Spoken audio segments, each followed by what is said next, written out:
nakaranas ako ng, problema nung, ako'y medyo bata-bata pa. Isang araw parang nahilo ako, yun pala'y na-stroke na ako. Tinakbo ko sa ospital, yun ang start ng pagka-paralysis ako sa kanang bahagi ng aking katawan.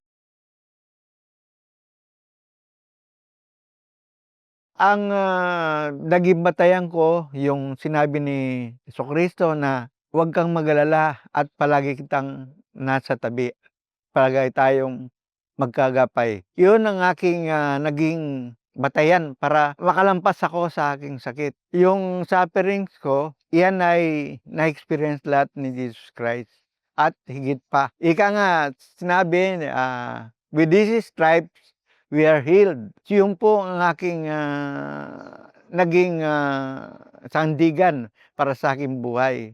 Kaya po ngayon ay scripture ay palagi naming binabasa halos araw-araw. Little by little ay nakikita ko na tinutulungan talaga ako ng Panginoon. Yun yung aking, katawan ay nag-improve, parang bumabalik sa dati.